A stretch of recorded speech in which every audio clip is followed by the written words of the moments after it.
आपका 12th हो जाना चाहिए। अगर आपका 12th नहीं हुआ है या आपने 12th अभी तक नहीं किया है तो आप आउसबिल्डिंग के लिए नहीं अप्लाई कर सकते। अगर आपने 10th के बाद डिप्लोमा किया है तब भी आप आउसबिल्डिंग के लिए एलिजिबल नहीं है। Hello friends, my name is Mani and welcome to Rcare। Today I am here in Berlin और आज हमारी वीडियो का बहुत अच्छा टॉपिक है विच इज़ एलिजिबिलिटी फॉर आउसबिल्डिंग। ये एलिजिबिलिटी मैं अपने पास्ट एक्सपीरियंस के हिसाब से भी बना रही हूँ और जितने भी हॉस्पिटल्स और हम और लोगों से जो हम मिले और डॉक्टर्स से जो हम मिले हैं उसका एक कंक्लूजन मैं इस वीडियो में शेयर करूँगी एलिजिबिलिटी के साथ, क्योंकि वो आप लोग को समझना बहुत ज़रूरी है। और जो स्टूडेंट्स यहाँ पे आउसबिल्डिंग कर रहे हैं, डिफरेंट टाइप्स ऑफ आउसबिल्डिंग्स, उनको क्या क्या चैलेंजेस आ रहे हैं, क्या क्या प्रॉब्लम्स आ रही हैं, कैसी कैसी प्रॉब्लम्स को फेस करके वो अपना आउसबिल्डिंग कर रहे हैं, ये सारी चीज़ें इस वीडियो में बताई जाएंगी। तो आप कोशिश करना कि वीडियो एंड तक देखें और अपने पेन और पेपर अपने साथ रखें जो भी आउसबिल्डिंग के लिए जाना चाहता है। तो देखिए, एलिजिबिलिटी में पहली बात तो ये है कि आपका 12th हो जाना चाहिए। अगर आपका 12th नहीं हुआ है या आपने 12th अभी तक नहीं किया है तो आप आउसबिल्डिंग के लिए नहीं अप्लाई कर सकते। This is the most important part.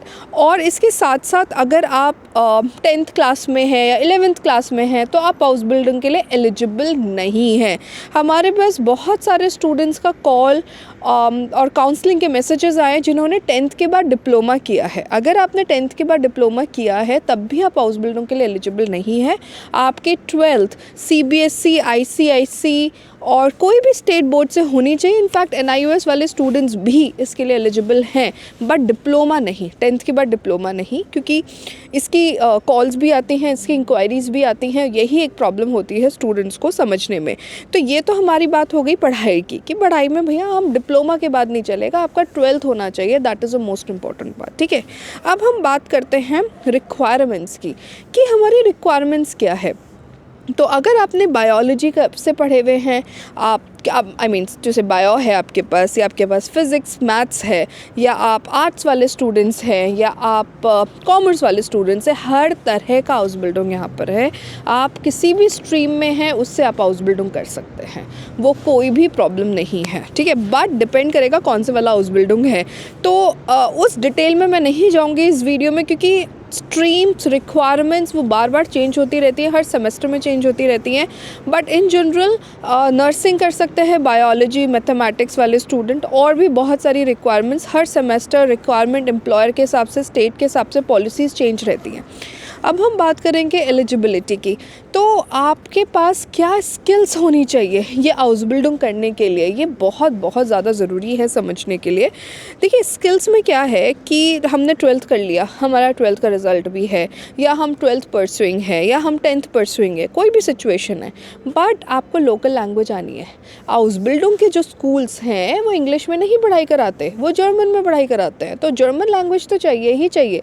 अब मेरे पास कॉल्स आती हैं, स्टूडेंट्स बोलते हैं कि मैम हम A/SY कर लेते हैं, मतलब A2 कर लेते हैं और उसके बाद जर्मनी आ जाएंगे, बाकी की जर्मन यहाँ से सीखेंगे, फिर आउसबिल्डिंग कर लेंगे।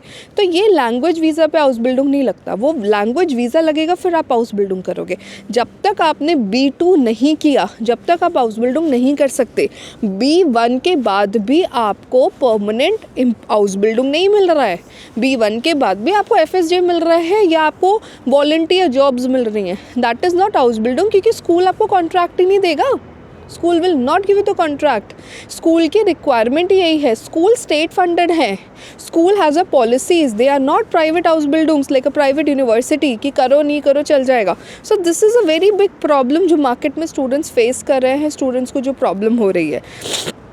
अब रिक्वायरमेंट के साथ साथ आपको एक चीज़ और भी समझनी है कि B2 का मतलब ये नहीं है आपका कि बस पेपर क्लियर कर लो और हमारा काम ख़त्म। नहीं, पेपर के साथ जर्मन सीखना बहुत बहुत ज़्यादा ज़रूरी है, क्योंकि मैं स्टूडेंट से मिल रही हूँ जो आउसबिल्डिंग परस्यू कर रहे हैं, वो वीडियोस बनाने में थोड़ा कंफर्टेबल नहीं है, क्योंकि हर इंसान की एक अपनी प्रॉब्लम रहती है। शायद उसने अपने रिलेटिव्स को नहीं बताया है, शायद उसके घर में नहीं पता है, इसलिए मैं उनके साथ नहीं वीडियो बना पा रही हूँ। बट उनका कहना यही है कि मैम क्लास में कुछ समझ नहीं आ रहा, क्या पढ़ा रहे कुछ नहीं पता, बिल्कुल ऐसे ब्लैंक चला जाता है। फिर अलग अलग बुक्स करनी है। अब जैसे मेरे पास एक स्टूडेंट है लॉ का था, अब वो आउसबिल्डिंग नर्सिंग कर रहा है, उसको नहीं समझ आ रहा ना, क्योंकि उसका पहले था कि भैया मुझे बस भेज दो, I just wanted to end up here, that's not a solution. अब वो धीरे धीरे कोप अप कर रहा है ना। अब ये चीज़ समझनी हमारे लिए ज़रूरी है कि बस जर्मनी आ गए हमारा काम ख़त्म हो गया, नहीं, एक करियर भी इम्पॉर्टेंट है, एक चीज़ें भी इम्पॉर्टेंट है कि क्या हमें करना है, वरना डिप्रेशन लेवल बहुत हाई हो जाता है। पूरा ऐसा लगता है कि भैया हम सिर्फ रोबोट के जैसे काम कर रहे हैं। हमारे दोस्त, हमारे फ्रेंड्स, सबके पास लिमिटेड टाइम है, सब अलग अलग कल्चर से हैं, तो इसलिए कोशिश करिए कि जस्ट यहाँ आना इज़ नॉट अ सोल्यूशन। यहाँ आके अपना करियर बनाना, अच्छे से रहना और आउसबिल्डिंग भी टाइमली कंप्लीट करना। 3 साल नहीं तो 3.5 साल सही। ये नहीं कि 3 साल की पढ़ाई 5 साल में हो रही है, 6 साल में हो रही है, ऐसा मत करें, ये सही नहीं है, क्योंकि कहीं ना कहीं आप अपना टाइम वेस्ट करेंगे। फिर ये भी कोशिश मत करें कि बस हम यहाँ आ जाए, आउसबिल्डिंग क्विट करके हमें बैचलर्स की जॉब, बैचलर्स में चले जाएंगे, मास्टर्स में चले जाएंगे, या हम कुछ और कर लेंगे, बस जर्मनी पहुँच जाए। उसमें भी आपको वीज़ाज़ में बहुत प्रॉब्लम होने वाली है, आपको टाइम आपका काफ़ी वेस्ट हो सकता है। ठीक है, तो ये सारी चीज़ें आप हटाएं।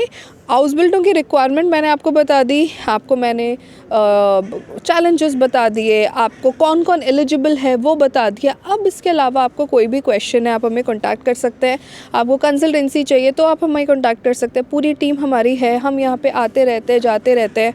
अब हर बार आके जाके तो वीडियोज़ नहीं बना पाएंगे, कई बार ऐसा भी होता है कि हफ्ते भर के लिए आए, 10 दिन के लिए आए, and we are back to India. So depends कि काम कहाँ है, कौन से शहर में है, क्या चीज़ें हैं।